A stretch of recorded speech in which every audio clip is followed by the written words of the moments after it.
जय, पन्ना धाम की जय, सर्व सुंदर साथ की जय। प्रथम लागू दो चरनी को, धनिये न छुड़ायो खिन, लाक तली लालेड़िया मेरे जीव के यही जीवन। इन पांव तले पड़ी रहूं, धनी नजरी खोलो बातूं, पलना वालूं निरीखूं नेत्रे मेरे जीव के यही जीवन। मेरे जीव के यही जीवन। खटूती ग्रंथ प्रकरण 2 छुपाई जो है 16-15। वाला जी रे अवगुण मारा छे अति घना, तमे रखे मन आनो धनी, विरहनी कहे मुने तम बिना, अम ऊपर थई छे घनी, अम ऊपर थई छे घनी। वालाजी रे अवगुण मारा छे अति घना। प्रणाम जी सुंदर साथ जी। कटौती की जीवानी शरद ऋतु की। इसमें इंद्रावती जी कैसे विरह कर रही है। अष्टमी का दिन जब आता है, जिसमें अगले दिन नवमी के दिन राज्य का वेश, अक्षर की आत्मा, श्याम राधा जी के अंदर श्यामा जी की सुरता, गोपियों के अंदर सखियों की सुरता जो है प्रवेश करती है। फिर राधा अष्टमी को भी याद करती हैं, और शरद पूर्णिमा की रात जब रास खेली गई थी उसको भी याद कर रही है। और कैसे विरह कर रही है। आप कह रही है, वालाजी रे अवगुण मारा छे अति घना। मेरे आराध्य, मैं ये मानती हूं कि मेरे अंदर अवगुणों का भंडार है, किंतु आप तो सर्वसमर्थवान हैं। तमे रखे मन आनो धनी, उन्हें अपने मन में अभी तक आप क्यों बसा रखा हुआ है, क्यों अपने अंदर मेरे अवगुणों को रखा हुआ है। वाणी में भी कहते हैं, रोम रोम कई कोट अवगुण, ऐसी मैं गुनेगार, ये तो कहीं मैं गिनती, पर गुने को नाही सुमार। मेरे अंदर इतने अवगुण, और हमें भी ये बात सोचना, इंद्रावती जी के अंदर अवगुण ना होने पर भी वो अपने अंदर अवगुणों को देख रही है। हमें भी अपने अवगुणों को देखना चाहिए कि कौन कौन से अवगुण हमारे अंदर हैं। मेरे आराध्या को अपने मन से, अपराधों को अपने मन से निकाल क्यों नहीं देते। विरहनी कहे तम मुने तम बिना, आपके विरह में तड़फने वाली मुझ इंद्रावती की आत्मा आपसे पुकार पुकार करके ये बात कह रही है, अम ऊपर छे अति घनी। आप जरा इस पर विचार कीजिए कि आपके बिना मेरे ऊपर क्या बीत रही है। मेरे ऊपर तो विरह के दुखों का पहाड़ ही टूटा पड़ा है। अपने अपराधों को कह रही है कि मेरे अपराध बेशुमार हैं, पर आप तो सर्वसमर्थमान हैं। आपने मेरे अवगुणों को अपने अंदर क्यों बसाया हुआ है। आप इनको निकाल क्यों नहीं देते। आप मेरे पास क्यों नहीं आ जाते। आप सोचिए कि मैं इस विदेश के अंदर आपके बिना विरह में कैसे तड़फ रही हूं। मेरे ऊपर तो दुखों का पहाड़ ही टूट पड़ा है। वाला जीरे विनता विरहनी केम कीजिए, एवड़ो ना कीजो रोष, जो जीव देह मुखी चालियो, तमे त्यारे था सो निर्दोष। वाला जीरे विनता विरहनी किम कीजिए, हे प्राण प्रीतम, अंतोगत्वा, मैं आपकी अर्धांगिनी तो हूं ना, मैं आपकी अर्धांगिनी हूं। आप मुझे अपने विरह की अग्नि में क्यों जला रहे हो? मेरे ऊपर इतना रोष, सूक्ष्म क्रोध तो ना कीजिए। क्या ऐसा करना आपको शोभा देता है? आपके विरह में तड़फते तड़फते यदि मेरा शरीर छूट जाएगा तो याद रखिए, इसके दोषी आप ही होंगे। आप किसी भी प्रकार से अपने को दोष मुक्त सिद्ध नहीं कर सकते। अब दावा लेके कह रही है अपनी निस्बत का कि मैं आपकी हूं तो अर्धांगिनी ना, आप मुझे विरह की अग्नि में क्यों जला रहे हो? आप मेरे ऊपर इतना तो रोष ना कीजिए। क्या शोभा देता है आपको? यदि मेरा तड़फते तड़फते शरीर छूट जाएगा तो ये दोष किसको लगेगा? आपको दोष लगेगा। आप अपने आप को दोष मुक्त सिद्ध नहीं कर सकते। इसमें रोष की बात की गई है। एक क्रोध होता है, एक रोष होता है। क्रोध जो है प्रायपन की भावना से किया जाता है और ये रजोगुण और तमोगुण से प्रेरित होता है। जिसके अंदर बहुत अधिक रजोगुण हो, तमोगुण हो, वो क्रोध करते हैं और क्रोध हमेशा प्राण पर किया जाता है। किंतु रोष सूक्ष्म होता तो क्रोध ही है, लेकिन उसमें सूक्ष्मता होती है, कुछ कम होता है।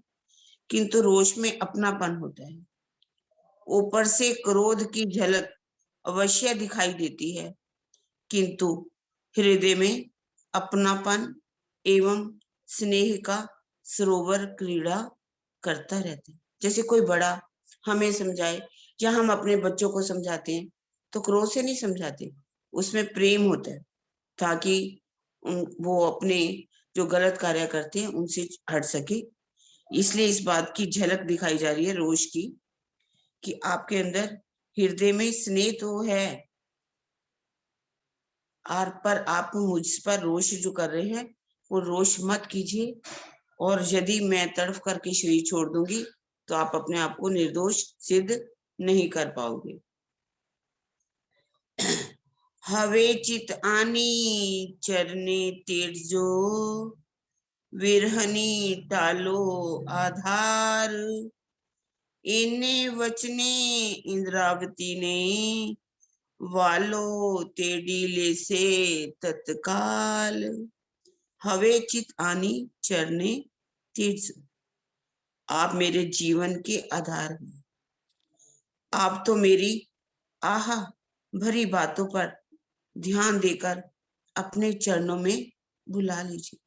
आप मेरे अंदर देखिए कितनी आहें निकल रही हैं, उन आहों की तरफ ध्यान दीजिए और चरणों में बुला लीजिए।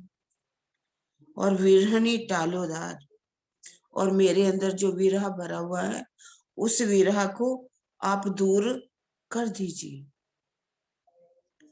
इंद्रावती जी की आत्मा कहती है मुझे विश्वास है आप मेरे इन वचनों से अवश्य ही पिघलेंगे, द्रवित हो जाएंगे और शीघ्र ही अपने चरणों में बुला लेंगे, ताकि मैं आपका जी भरकर दर्शन कर सकूं और अपने प्रेम की प्यास मिटा सकूं।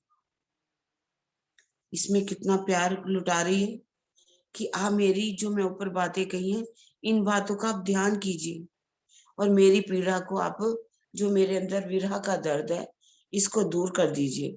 मुझे विश्वास है, इंद्रावती जी को पूरा अपने ऊपर विश्वास है कि आप मेरे इन वचनों से, आपका हृदय तो कोमल है ही, और आप पिघल जाएंगे और शीघ्र ही मुझे अपने चरणों में बुला लेंगे।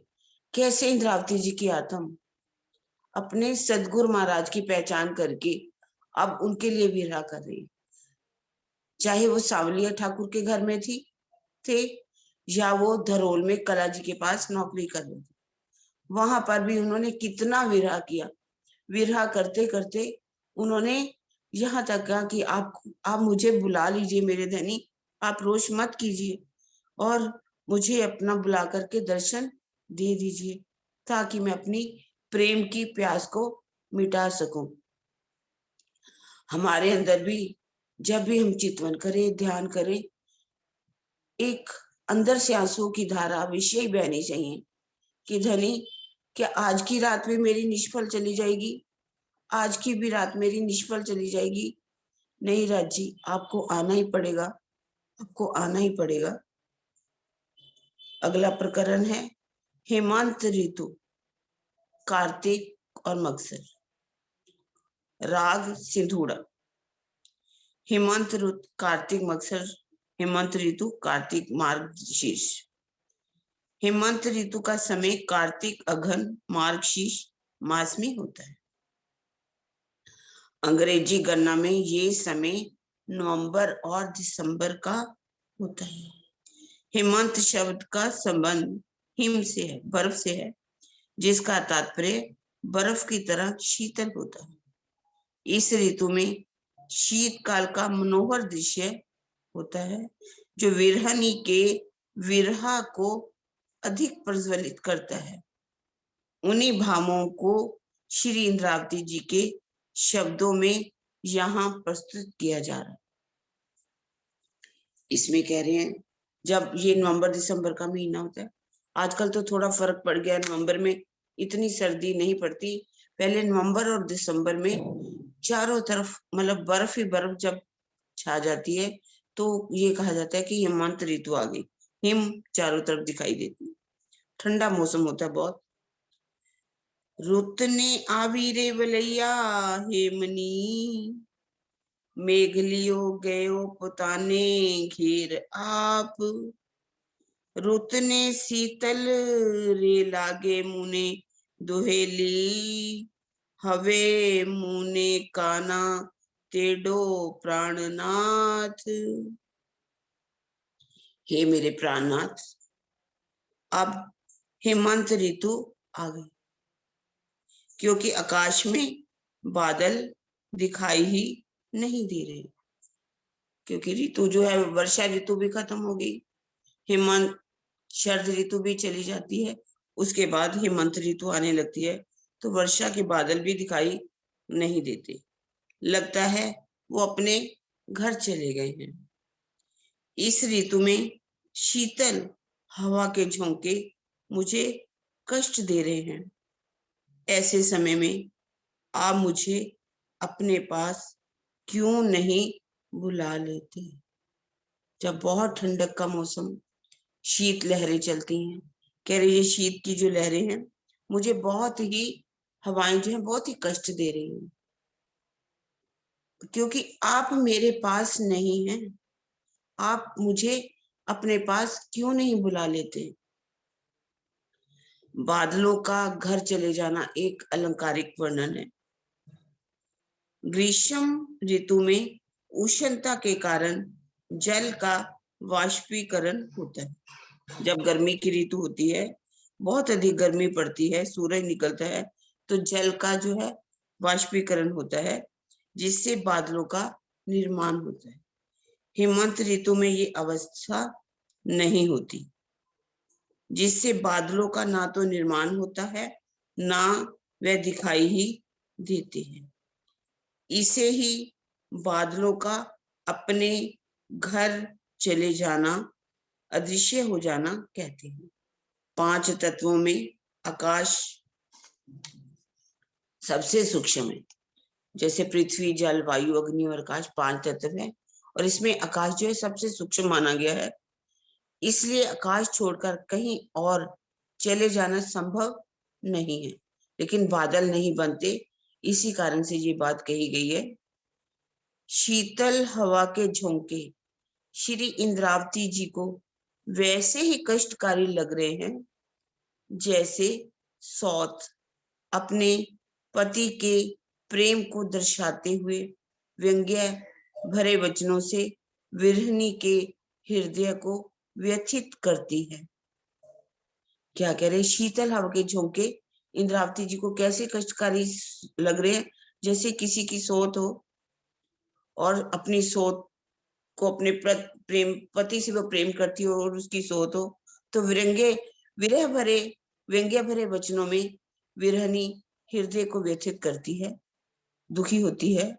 शीतल हवा के मधुर झोंके इस ऋतु के प्राकृतिक सौंदर्य को और अधिक बढ़ा देती है।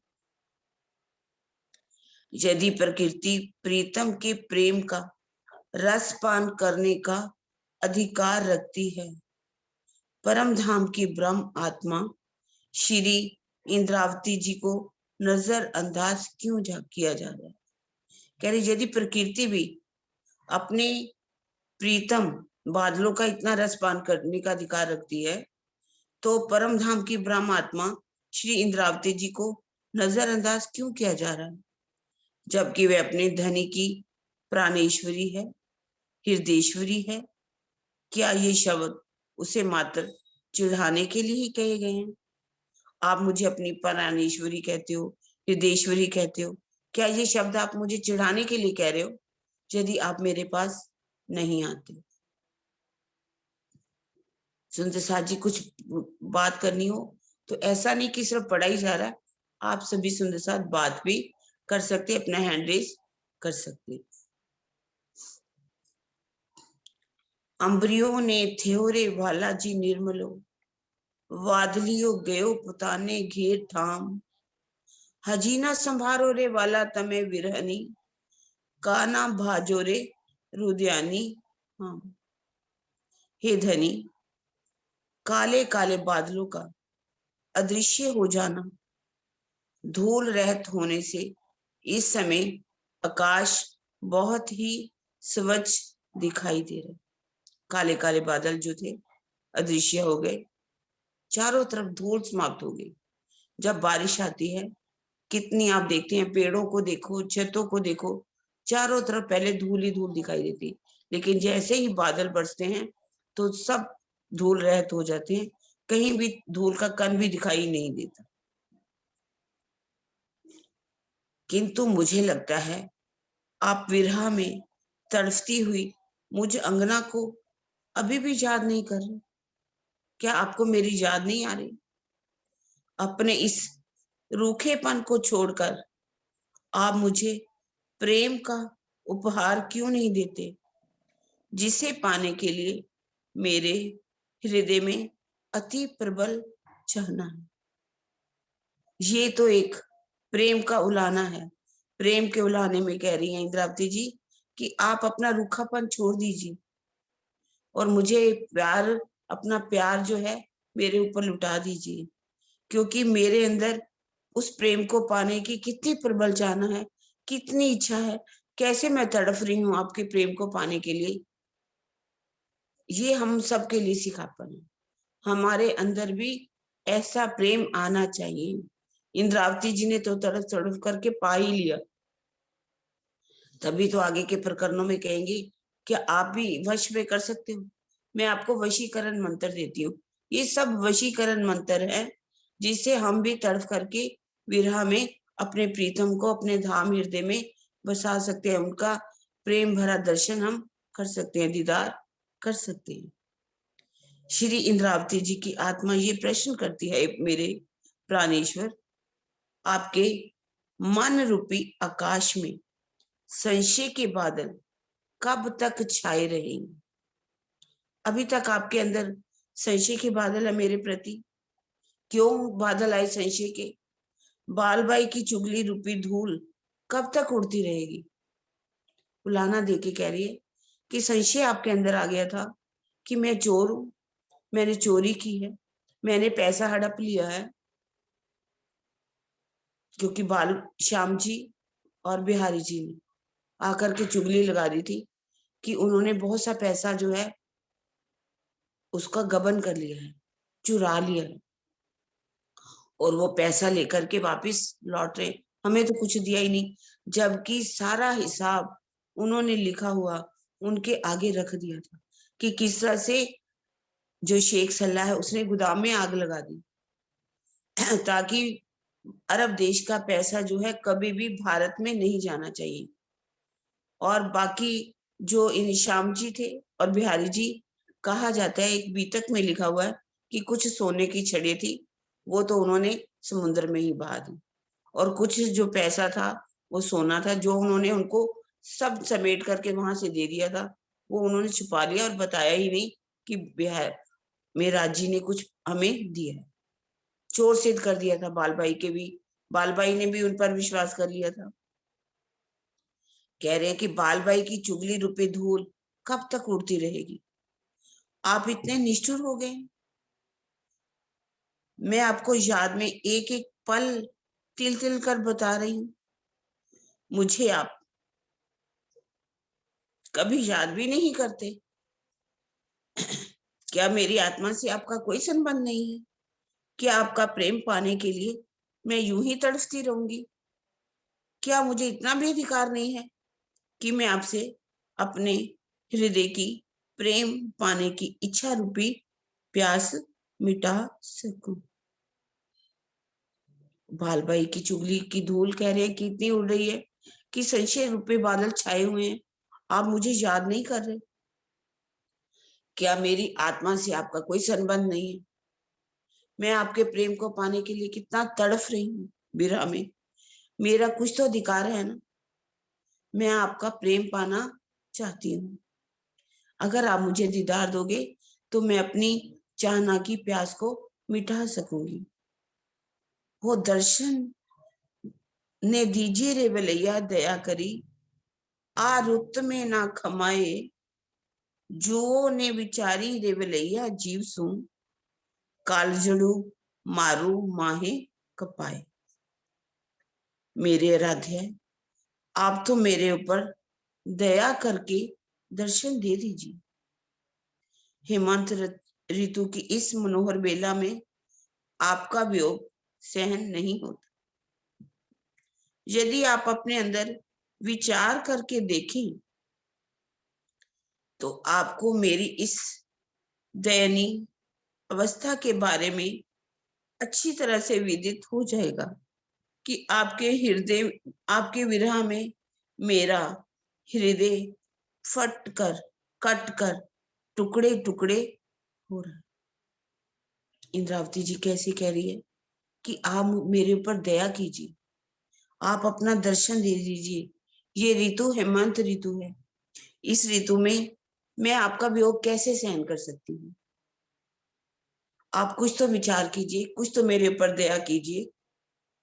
अगर आप दया करेंगे, विचार करेंगे, तो आपको ये पता चलेगा कि मेरे अंदर कितना विरह है, कितना विरह के झरने फूट रहे हैं, और मेरा जो दिल है, हृदय है, मेरा अंतःकरण है, वो भी टुकड़े टुकड़े कट कट के हो रहा है। यद्यपि अक्षरातीत के साथ जीव शब्द का संबोधन उचित नहीं है, क्योंकि जो ने विचारी रे भलैया जीव सो, किंतु चिंतन मनन एवं विवेचन की प्रक्रिया जीव के अंतःकरण के द्वारा ही की जाती है। क्योंकि किसके द्वारा? सोच विचार, हमारा मन मनन करता है, चित्त उस पर विवेक करता है, बुद्धि उस पर सोचती है, चित्त चिंतन करता है। तो ये सब बातें जो है अंतःकरण के द्वारा ही होती है, जीव के अंतःकरण द्वारा।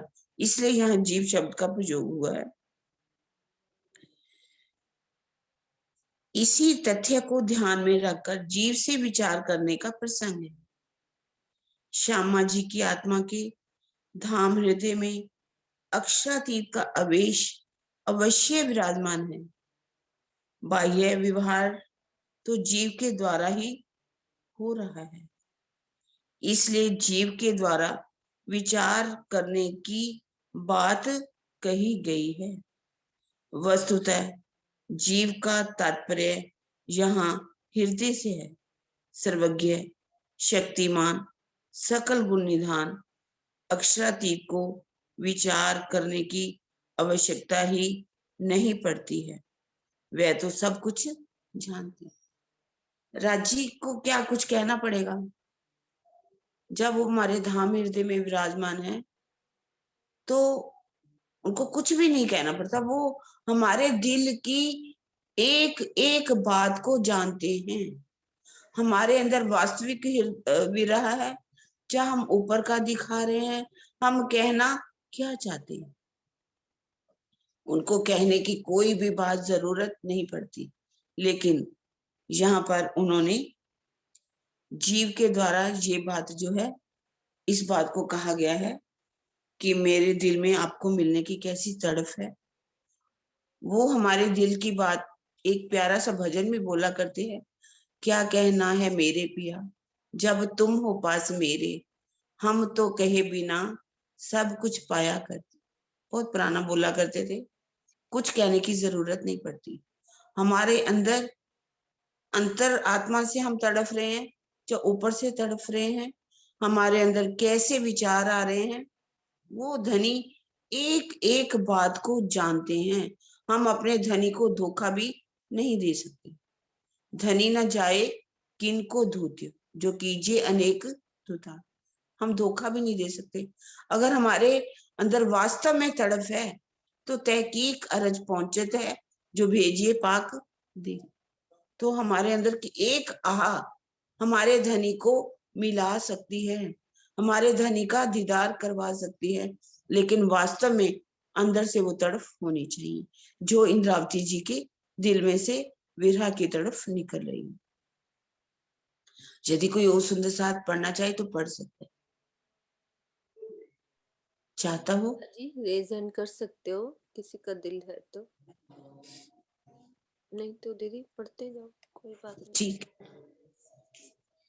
नैना ने तरसे रे वाला जी ने निरखवा, श्रवणा तरसे वाणी रसाल, वाचा ने तरसे रे वाला जी सो बातड़ी, जानो करे काड़ू रुद्यानी झाल।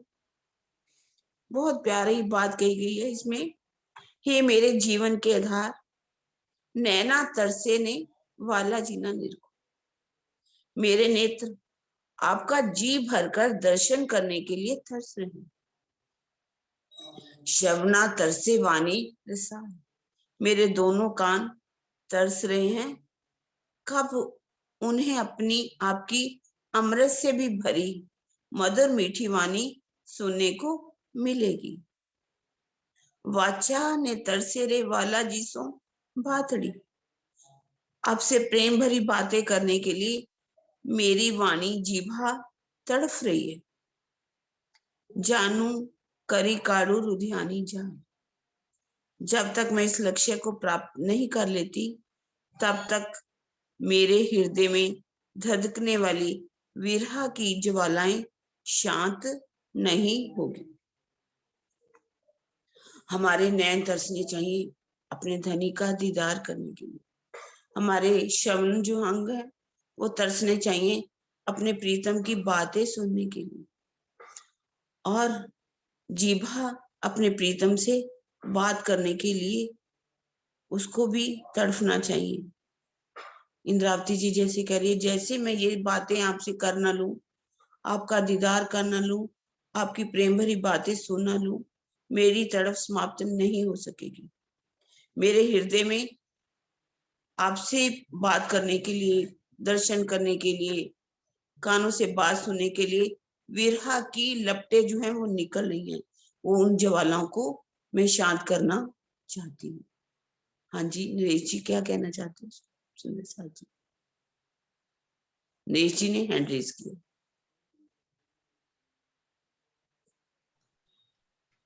प्रणाम जी। नहीं कहना कुछ नहीं, बस चौपाई पढ़ना चाह रहा था। हाँ जी पढ़िए पढ़िए, मैं तो पहले भी कह चुकी हूँ 2 बार, पढ़िए। मैंने अभी ज्वाइन किया था। पढ़ू नेक्स्ट चौपाई? हाँ जी जरूर जरूर। अंगने तरसे रे वाला जी ने भेटवा, जीव तरसे जोवा मोहाली ज्योत, जो पहले पहले नु ने जानू रे मोसो, थासे एवड़ी तो निध हाथ आवी के खोत। सारा विरह का प्रकरण चल रहा है। जैसे मेरे अंग अंग आपसे आलिंगन बद्ध होने के लिए तरस रहे, मेरा जीव इस बात के लिए तड़प है कि कब उसे आपके हृदय में विद्यमान तारतम ज्ञान की अखंड ज्योति का रस स्वादन प्राप्त होगा। रसवादन प्राप्त, मेरा अंग अंग आपसे आलिंगन बद्ध होने के लिए तरस रहा है, मेरा जीव इस बात के लिए तड़प रहा है कि कब उसे आपके हृदय में विद्यमान तारतम ज्ञान की अखंड ज्योति का रसास्वादन प्राप्त होगा। यदि मुझे पहले से ही इस बात का आभास हो गया होता कि अलग होकर मुझे इस प्रकार विरह की अग्नि में तिल तिल करके जलना होगा, तो मैं कभी भी इस प्रकार की भयंकर भूल नहीं करती और अपने सामने प्रत्यक्ष विराजमान धाम धनी को रिझाने का सुनहरा अवसर कभी भी नहीं खोती। वही है कि उन्हें जब इस बात का आभास हो गया कि धनी देवचंद जी के अंदर ही राजी महाराज साक्षात बैठे थे, तो ना तो मैं आपसे अलग होती, क्योंकि मिल के बिछड़ने की एक जो के बाद जो विरह आता है उसका शब्दों में बयान करना मुश्किल है। भावार्थ, हाथ में निधि आना एक मुहावरा है। इसका अर्थ है पर ब्रह्म को श्री देवचंद जी के तन में प्रत्यक्ष पा लेना। बाल बाई की चुगली से आहत होकर श्री महाराज जी का स्वाभिमान जागृत हो उठा था और उन्होंने ये दृढ़ निश्चय कर लिया कि सदगुरु महाराज, यदि आपको बाल बाई के कथनों पर ही विश्वास है, मेरे ऊपर नहीं, तथा मेरे परिणाम को स्वीकार करना भी आप उचित नहीं मानते, तो मैं भी आपके बुलाए बिना आपके पास नहीं आऊंगा। बाद में विरह की अग्नि में तड़पते हुए महाराज जी को आभास हुआ कि उनसे बहुत बड़ी भूल हो गई है। उन्हें तो प्रत्येक स्थिति में स्वयं को धनी के चरणों में समर्पित कर देना चाहिए था और अपनी प्रेम भरी सेवा से उन्हें रिझा लेना चाहिए था। किंतु ये कई बार क्या है, सिचुएशन ऐसी आ जाती है कि उस समय जब वो वहां से आए थे इतने दिनों के बाद, तो क्योंकि धनी देवचंद जी को तो उस समय ये हुआ कि महाराज जी बहुत समझदार है मेरा ठाकुर जी, इन्हें तो मैं बाद में भी समझा दूंगा, और बाल बाई को समझाना मुश्किल है क्योंकि उनको पता था कि महाराज ठाकुर का जो लेवल है वो हाई है, उसको तो मैं फिर भी परिणाम नहीं स्वीकार करूंगा, बुरा लगेगा, तो लेकिन समझा लूंगा। लेकिन बाल भाई को कहीं वो इस अपनी कम बुद्धि के कारण, या ये कह लो कि उनसे कम आत्मिक ज्ञान या जो भी शब्द इस्तेमाल कर लो, कहीं वो कुएं में कूद ना जाए। लेकिन उधर से उनको क्या हुआ, महाराज ठाकुर के मन में स्वाभिमान आ गया, जो एकदम अक्सर आ जाता है कि भी मैं इतने दिनों बाद आया और मेरी कोई गलती भी नहीं और मेरी परिणाम स्वीकार नहीं की। कई बार इसलिए कहा जाता है कि अगर इस तरह की कोई बात हो तो कम्युनिकेशन गैप नहीं करना चाहिए। आज के संदर्भ में यही कहा जाता है। तो लेकिन उनके दिल में आ गया कि भाई स्वाभिमान आ गया, अभिमान नहीं स्वाभिमान आ गया, रिझा लेना चाहिए था। किंतु ये सारी नाटकीय लीला महाराज जी को विरह की कसौटी पर खरा सिद्ध करने के लिए ही की गई। ये तो सर्वविदित है कि संवत 1700 से लेकर 1703 तक श्री महाराज ने सभी को कष्ट साध्य साधनों में लगा दिया था, किंतु उसमें विरह का वह रस नहीं था जिसकी अनिवार्य उपस्थिति प्रीतम अक्षरातीत का साक्षात करती है। क्योंकि ये सारा राजीव राय ने सोच रखा था पहले से ही, एक ये नाटकीय लीला कि भी जब तक ये अब मिलना भी चाहते थे, लेकिन ये था कि मेरी परिणाम स्वीकार नहीं की तो अब मैं कैसे जाऊं, इसलिए समय बीच में ज्यादा बीतता गया। किंतु इसमें विरह का वह रस नहीं है था, तो इसलिए विरह का रस पैदा हुआ, जिसकी अनिवार्य उपस्थिति ही प्रीतम अक्षरातीत का साक्षात कराती है। श्री महाराज को इस कसौटी पर खरा सिद्ध करने के लिए ही मूल रूप श्री राज जी की प्रेरणा से ऐसा वातावरण उत्पन्न किया गया, जिसमें श्री महाराज जी का हृदय विरह की भट्टी में तप कर कुंदन बन जाए। क्योंकि हम कह तो सकते हैं कि ठीक है, उस समय स्वाभिमान छोड़ के उनके चरणों में चले जाते या बैठ जाते या कुछ दिनों के बाद, क्योंकि विरह की अग्नि को भी सहन करना बड़ा मुश्किल है। थोड़े दिनों के बाद अक्सर कई बार आ जाता है कि भी चलो अब छोड़ो इस बात को और चलो दोबारा से अब प्रणाम करके देख लेता हूँ, अब उनका गुस्सा शांत हो गया होगा, ये सब बात है। उन्हें एक्चुअल बात तो पता ही नहीं थी बार बार, लेकिन फिर भी स्वाभिमान धीरे धीरे वो गैप बढ़ने से क्या, जैसे ब्रिज में भी क्या हुआ था, एक दिन नहीं गई, 2 दिन नहीं गई, तो पढ़ते पढ़ते पढ़ते 52 दिन पढ़ गए। वो कम्युनिकेशन गैप जब कम हो जाता है, जब 1 से 2 दूसरे दिन भी नहीं गए, चलो तीसरे दिन भी नहीं हो, फिर वो बढ़ते ही जाता है। तो यहाँ भी यही हुआ कि वो 9 साल का जो बीच में विरह पड़ा, तो इसीलिए कि भी, और राजीव राय ने मूल रूप ने सोच ये रखा था कि इस तरह का मैं जब नाटकीय लीला पहले ही, वो तो खेल पहले ही मन में पूरा सोच लिया था कि इनके जीव के अंदर इस तरह से एक भावना मैं पैदा करूंगा कि नहीं मिलने जाएंगे ये, और वो हृदय की एक विरह की एक हृदय में विरह की भट्टी हो गई, क्योंकि भविष्य में श्री इंद्रावती जी के धाम हृदय में ही विराजमान होकर उन्हें लीला करनी थी। यदि महाराज हफ्से में विरह की परीक्षा में उत्तीर्ण नहीं हो पाते तो उन्हें युगल स्वरूप का साक्षात कैसे होता।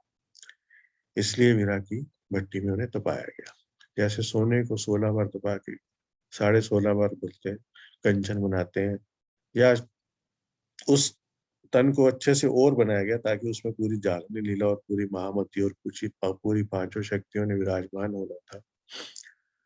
उस अवस्था में तारतम वाणी का अवतरण भी नहीं हो पाता तथा सुंदर साथ को भी विरह की राह अपनाने की शिक्षा नहीं मिल पाती।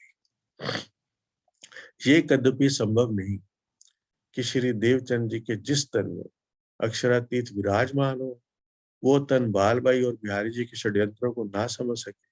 बिल्कुल ठीक बात है। तथा उनके दबाव में झुक जाए। श्री देवचंद जी के धाम हृदय में विराजमान अक्षरातीत मेहर के सागर है। वे परिणाम स्वीकार ना करने जैसा निष्ठुर कार्य कदापि नहीं कर सकते थे। साक्षात अक्षरातीत उनके तन में बैठे थे, किंतु जानबूझकर उन्होंने अपनी लीला रूप वर्तमान तन पर इस रूखे व्यवहार का दाग लगवाया और श्री महाराज जी को विरह की अग्नि में तपाकर इस योग्य बनाया कि हफ्से में वे अक्षरातीत की शोभा को धारण कर सके। मूल स्वरूप साक्षात राजीव राय ने सब कुछ पहले ही सोच रखा था, सब इस तरह से होगा। कई बार मतलब हम कहते हैं हम ऐसा करते या ऐसा ना करते, जब सब कुछ हुक्म के हाथ में है तो ये सब उन्होंने, स्वाभिमान भी आया तो वो उनके हुक्म से आया ताकि वो दोबारा प्रणाम ना करने जाए और पीरियड पड़ता जाए एक विरह का, और ताकि कल को इस तन में साक्षात राज्य ने आके बैठक करनी थी और सारा तारतम ज्ञान अपना था और जागने की लीला इस तन से होनी थी। यही तो आशिक की आशिकी है कि जो अपने माशूक का पल पल हित चाहता है, उसको शोभा देने के लिए वह स्वयं के ऊपर दाग लगा लेता है। धनी देवचंद जी ने अपने ऊपर दाग लगाया इस तरह से कि परिणाम स्वीकार नहीं, जो आज तक हर हमारी बीतक में चलता है कि उन्होंने परिणाम स्वीकार, और उस समय के पीरियड में भी ऐसा लगा कि उन्होंने देखो क्यों नहीं महाराज जी से प्रणाम करी, लेकिन असली बात तो उनका दिल जानता था। भला इस उसकी इस विचित्र लीला को सामान्य बुद्धि से कैसे समझा जा सकता। किसी भी प्रकार की कोई कार्रवाई या कुछ एक्शन इस तरह का होता है, उसका बहुत कई बार कुछ सालों बाद, कुछ बार कई बार कुछ दिनों बाद ही पता चल पाता है कि कितना उसका, और खासकर उस तन में तो अक्षरातीत बैठे थे तो उन्हें सब कुछ ही पता था। आगे पढ़ना दीदी, क्या पढ़ूं मैं? पढ़ो दीदी आप।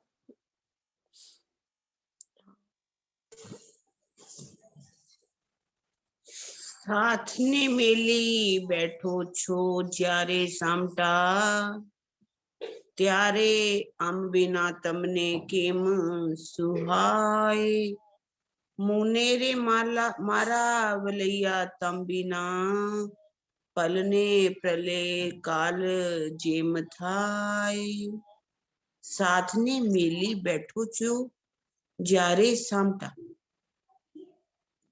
इसमें कह रहे हैं प्राण वल्लभ जरा एक बात तो बताइए जब आप सब सुंदर साथ के साथ बैठे रहते हैं सभी सुंदर साथ इकट्ठा उनके साथ आप बैठती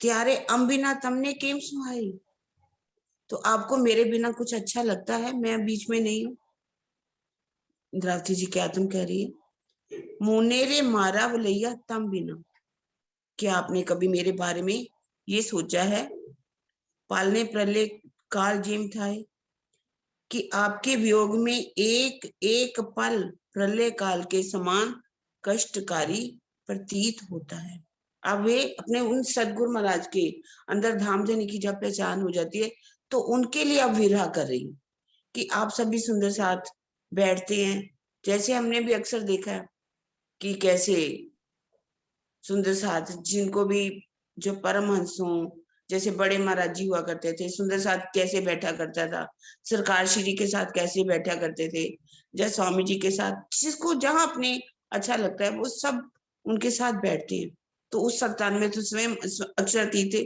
उनके साथ सुंदर साथ कैसे बैठते थे तो क्या आपको अच्छा लगता है मैं बीच में नहीं हूं आप एक ये बात सोच लीजिए कि मेरा एक एक पल प्रलय काल की तरह मुझे कष्टकारी प्रतीत हो रहा है ऐसा लगता है कि मेरे लिए सब प्रलय हो गई इतना विरह कर रही है वो इसमें पीछे भी ऊपर की छपाई में भी बड़ी अच्छी बात कही उन्होंने विरह किया था 1700 लेकर के 1703 तक आप सबने सुना भी है कि कैसे वो कहती है कि आपको दर्शन होते हैं तो मुझे क्यों दर्शन नहीं होते उन्होंने भोजन करना बंद कर दिया था कितना भोजन करना एक पैसे भर लेना शुरू किया यहां तक कि अपने घर में पैसा जितना हुआ वो भी सदगुरु महाराज के चरणों में रख दी उनके पास अपने पत्नी के जितने भी गहने थे ज्वेलरी थी वो भी ला करके सतगुरु महाराज के चरणों में रख दी अपनी इंद्रियों को कितना कष्ट दिया उन्होंने बाजार में चले जाते यदि कोई देखते कि कुछ अच्छी चीज बन रही है जलेबियां बन रही है जो कुछ तो क्या मेरी इंद्रियां इन चीजों की तरफ देख करके इस मुंह में पानी तो नहीं आ रहा यहाँ तक कि कोई उनका दोस्त में मिल जाता तो वो मुंह निकाल करके चले जाते विरह तो उस समय आया लेकिन वो जो विरह का रस आना चाहिए था वो उनको विरह का रस उस समय मिला जब वो इंद्रावती जी हवसे में जाकर के विरह में तड़पती है दीदी इस प्रसंग से जो शिक्षा मतलब कि जो उन्होंने वो वाला विरह किया तो वो भी हम सब सुंदर उसमें होड़ थी ना थोड़ी सी होड़ लगी हुई थी कि आपको दर्शन होते हैं तो मुझे क्यों दर्शन नहीं होते प्रेम करना चाहिए हमें ध्यान करना चाहिए लेकिन होड़ लगा करके नहीं कि उनको हो रहा है तो मुझे क्यों नहीं हाँ मुझे करना है मुझे भी मेरी आत्मा को जागृत करना है तो वो हमें विरह करना चाहिए ध्यान भी लगाना चाहिए तो ये भी तो शिक्षा है ना इसीलिए तो उन्होंने आगे छुपाई आ जाती है ना पति शोमन जो कहे मैं अपने आप को उन्होंने पतित कह दिया कि मैं होड़ लगा करके बैठी इसलिए कहा है कि होड़ नहीं लगानी चाहिए किसी से भी लेकिन तो दीदी ये भी तो शिक्षा है ना कि हमारे को अपना जैसा उन्होंने शरीर को कसा कि अपनी गुण इंद्रियों को शांत भी तो किया ना स्टार्ट में जो भी उन्होंने किया तो करना तो चाहिए मतलब उन्होंने हमें भी पर एक बात है ना इस बात के लिए भी आगे कहा है उन्होंने भोजन इतना तो लेना ही चाहिए नहीं वो नहीं जितना वो शरीर जैसे को जरूरत गुणांग है इंद्रियां उन्होंने शांत तो कर पैसे भर कर दिया ना पैसा भर बाकी सिखापन हमें भी बहुत ज्यादा है उसके अंदर वो तो अपनी इंद्रियों पर कितनी परख करते थे हमारी इंद्रियां को तो ये खाने की इच्छा ये खाने की इच्छा हाँ सब यही वाली इच्छाएं पैदा होती रहती है तो हमें भी अपनी इंद्रियों पर बस करना चाहिए, कंट्रोल करना चाहिए, इसका वश में लाना चाहिए। कि जैसे कि आज भी सभी सुंदर साथ कोई भी हो, भोजन कईयों को अच्छा क्यों नहीं लगता, क्योंकि उस भोजन में क्या होता है, लहसुन नहीं है, प्याज नहीं है, मिर्ची नहीं है, उनको बहुत ही कहेंगे घास जैसा भोजन है। भोजन तो भोजन ही है ना। अच्छा, अपने यदि इंद्रियों को ही बस में नहीं किया तो क्या किया हमने। हम अपने शरीरों को सजाने पर ही कितना महत्व देते हैं, इस शरीर को सजाने में लगे रहते हैं, अच्छे अच्छे कपड़े बदलते हैं, भंडारे, अगर प्रोग्राम पे भी जाते हैं तो हमारी एक ही चिंता होती है, सुबह कौन सा पहना, अब मैंने कौन सा पहना, मैंने बालों को कैसे सजाना है, अपने आप को कैसे सजाना है। तो इन चीजों से बाहर भी निकलना पड़ेगा। हम अपनी शरीर से बाहर नहीं निकले, इस संसार से बाहर नहीं निकले, अपने दिखाने की ये दिखावट के जो काम कर रहे हैं इनसे बाहर नहीं निकले, तो अभी हमने कुछ नहीं, हमारी विरह की स्थिति नहीं आई। विरह में तो लागी वाली कछु और ना देखे, पिंड ब्रह्मांड वाको हैरी नाई, वो खेलत प्रेमे पार पियासो, देखन को तन साधन। ये विरह जो है, इसमें जो विरह है अपने सदगुरु महाराज के लिए भी काफी हद तक विरह है, वो कितना तड़फती है, इसका अनुभव वही कर सकता है जो जिसके साथ ऐसी घटना कभी जिंदगी में बीत चुकी हो। वो इस बात को कहते हैं ना, जिसके पैर ना फटी बुआई वो क्या जाने पीड़ पर आई। जिसके साथ ऐसा गुजर चुका होता है ना, वो कैसे विरह में तड़फते हैं, उसका अंदाजा वही लगा सकती है। तो यहाँ पर भी हमें, हमारे साथ भी कभी ऐसा होता है, कोई ऐसी बात, कोई दुख आ जाता है, तो समझ लीजिए कि राज्य हमारे ऊपर संकुल है, खुश है। और हमें जैसे कि छुपाई है, जब साहिब संकुल होवे दुख आवे तीन, इस दुनिया में चाहकर दुख ना लिया। तो आगे पढ़े आप थोड़ा। पढ़ो पढ़ो, हाँ जी दीदी, अभी टाइम है। अवगुण मारा रे वाला अति घना, धनी बिना कहने कहूँ मारा श्री राज, वाला जी बिना रे अंग अग्नि, बले देहे माहे उपजे रे दाज। अवगुण मारा रे वाला अति घना। अब कह रही है, हे मेरे श्री राज, ये मैं खुले हृदय से स्वीकार करती हूँ कि मेरे अंदर बहुत अधिक अवगुण है। वो उनके अंदर अवगुण ना होते हुए भी वो अपने ऊपर कह रही है कि मेरे अंदर बहुत अवगुण है। हमारे अंदर तो बहुत अवगुण होने पर भी हम स्वीकार नहीं करते कि हाँ हमारे अंदर कोई अवगुण है। हमें सोचना चाहिए कि हमारे अंदर एक एक अवगुण को सूक्ष्म रूप में देखना चाहिए कि हमारे अंदर है कौन कौन से अवगुण। हमें प्रतिदिन आत्म मंथन अवश्य ही करना चाहिए कि मेरे अंदर कौन सा अवगुण है। धनी बिना कहने कहूँ मारा श्री राज, किंतु आप ही बताइए कि आपके अतिरिक्त मेरा और कौन है जिससे मैं अपनी मन की पीड़ा व्यक्त करूं। हमें दुख रोना चाहिए, लेकिन किसके सामने, अपने जो हमारा वास्तव में अपना है। दुनिया वालों के सामने आज अपना रोना रोइए, अपनी गरीबी का रोना रोइए, दुखों का रोना रोइए। बहुत दुख रोगे तो वो कहेंगे ये इसका तो काम ही है, दुख रोती रहती है। यदि किसी के पास पैसे की कमी है, वो कहेंगे हम कहाँ से दे रहे हैं, तुम दुख रो रही हो। भले वो अपने विरह की बात को कर रही है, दिल की बात को कर रही है। इसलिए अपने दिल का दुख कभी किसी को मत बताइए, दिल का उसी को बताइए जो वास्तव में हमारा सुनने वाला है, जो वास्तव में हमारा अपना है। हमें इस बात को सोचना चाहिए हमारा है कौन। क्योंकि आज हमारी समझे किसी के साथ बहुत प्यार, हम अपने दिल की बात बता रहे हैं, कल को थोड़ी सी भी बात हुई तो वो हमारे दिल की बातों को चारों तरफ बताएगा। वो हमारी पर वो नहीं रखेगा कि मैं इसको बदनाम ना करूं, वो जरूर कर देगा। किंतु आप ही बताइए कि आपके अतिरिक्त मेरा कोई है जिससे मैं अपने मन की पीड़ा व्यक्त करूं। मेरे अंग अंग में विरह की जो ज्वाला धधक रही है, उससे मेरा संपूर्ण शरीर ही दग्ध हो रहा है। इस प्रकार मेरे हृदय में इस बात की प्रबल चाहना है, मैं किसी भी प्रकार से आपका दीदार कर लूं, आपका दर्शन कर लूं। अपने अवगुणों को कह रही है कि मेरे अंदर बहुत अवगुण है, पर आपके बिना तो मेरा कोई भी नहीं है जिससे मैं अपने अवगुणों को, अपनी बात को, दिल की बात को बता सकूं। मेरे अंदर कितनी ज्वाला धधक रही है, कितने विरह मुझे सता रहा है, और मेरी अब एक ही चाहना बाकी है कि आप मेरे सामने आ जाइए और मैं आपका जी भर करके दीदार कर लूं।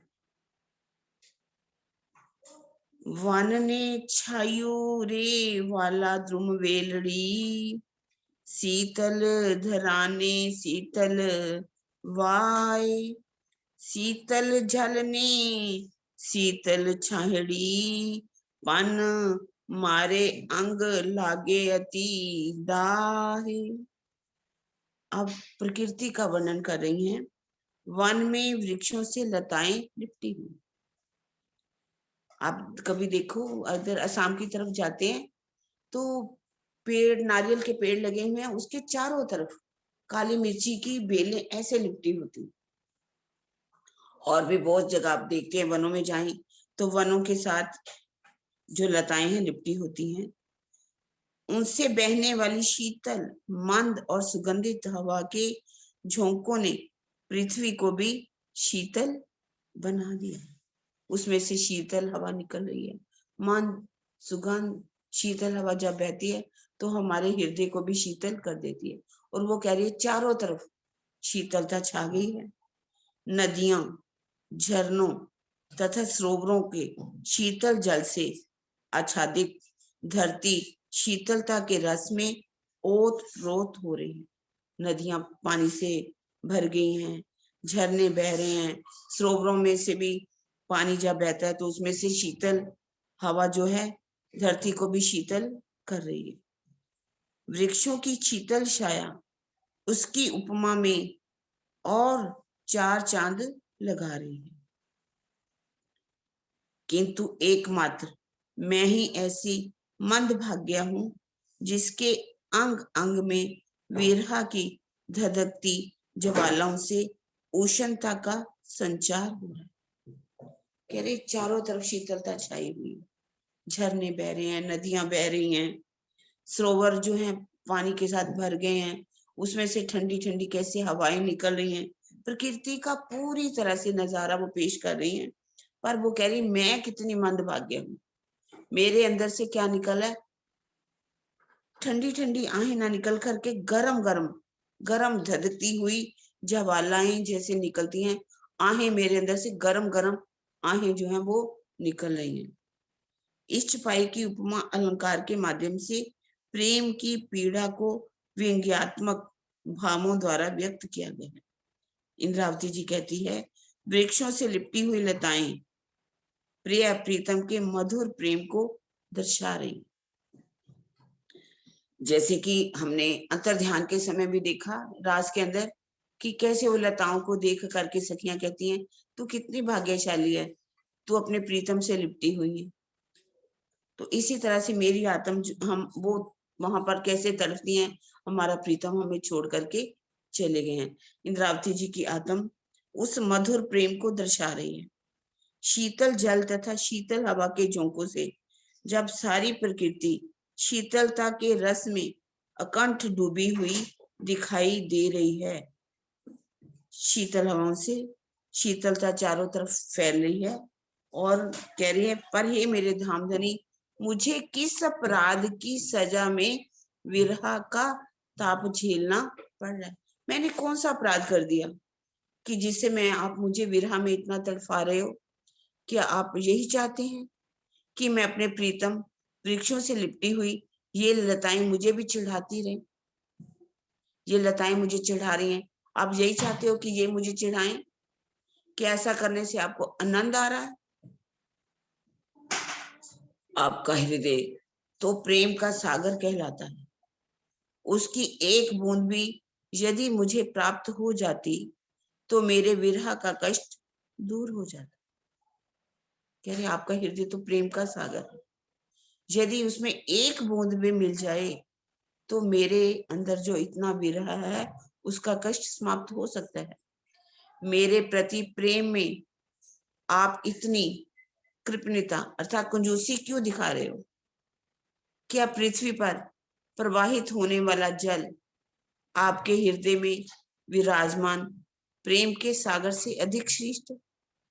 अब पृथ्वी पर तो जल बह रहा है, वो सबको ठंडक दे रहा है, तो आपका हृदय जो है उससे कम आपके अंदर प्रेम है, वो तो अपने सबको शीतलता प्रदान कर रहा है, तो आपका हृदय तो उससे भी बड़ा है। इसलिए कह रहे कि प्रेम के सागर से अधिक श्रेष्ठ है। आपका प्रेम का सागर है तो उसकी तुलना वो उससे कर रही है शीतलता से, वो इतनी शीतलता प्रदान कर रहे हैं, तो आपको भी तो इतनी शीतलता मुझे देनी चाहिए। क्या मेरा तड़फता हुआ हृदय आपकी जड़ पृथ्वी से भी अधिक तुच्छ लग रहा है? क्या कह रही है? तड़फता हुआ मेरा जो हृदय है जड़ पृथ्वी से भी कम है, तुच्छ लग रहा है, इतनी मैं कमजोर हूं, क्या मैं आपके प्रेम को नहीं पा सकती? जैसे कि पहले भी हमने उस दिन पढ़ा विरह वर्षा ऋतु में कैसे वो इंद्रावती जी कह रही है कि झरनों पहाड़ों में से भी झरने बह रहे हैं, और आपका हृदय जो है इससे भी कितना कठोर है। क्या आपका तो हृदय इतना कोमल होना चाहिए। मेरे तड़फते हुए दिल की तड़फन को देख करके, विरह को देख करके, जैसे वो पहाड़ों में से झरने, पानी के झरने बहते हैं, प्रेम का झरना आपके हृदय में से भी बहना चाहिए। उस इस प्रेम से मैं अपने अंदर अपनी शीतलता का, जब आप मुझे मिल जाएंगे तो मेरा हृदय भी उस शीतलता को पा ले। हाँ जी, आप चुप्पाई दोहरा दो दीदी। वानने छायो रे वाला ध्रुव वेलड़ी, शीतल धराने शीतल वाय, शीतल जलने शीतल छाहेड़ी, पन मारे अंग लागे अति दाहे, पन मारे अंग लागे अति दाहे। बोलो श्री प्राणनाथ प्यारे की जय। बोलो श्री सतगुरु महाराज की जय। पन्ना धाम की जय। सर्व सुंदर साथ की जय। प्रणाम जी सुंदर साथ जी।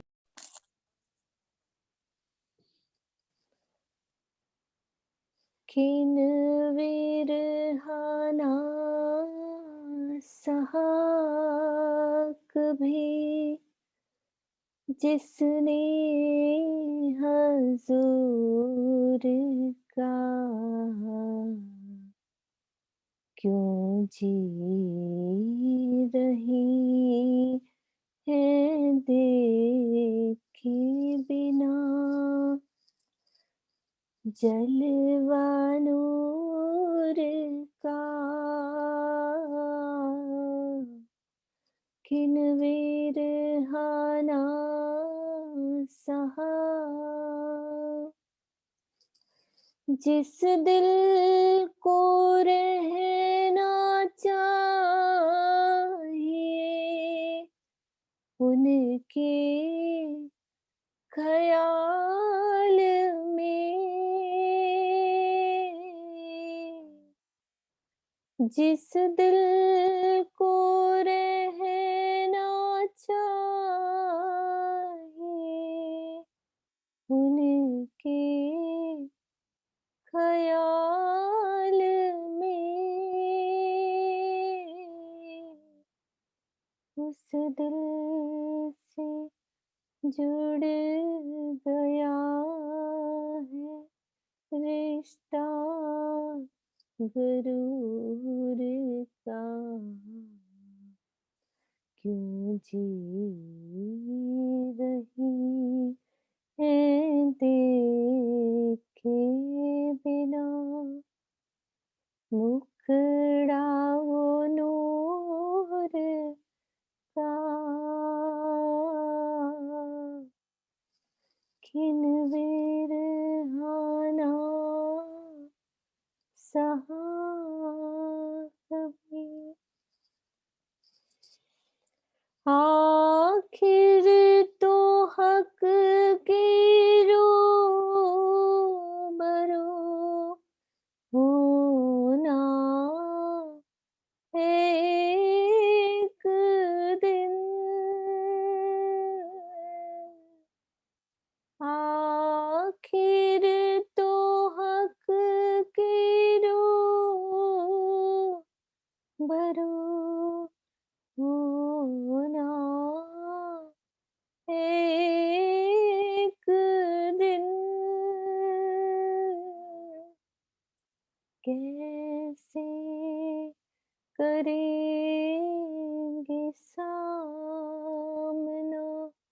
रोहे उनके ज़हूर का,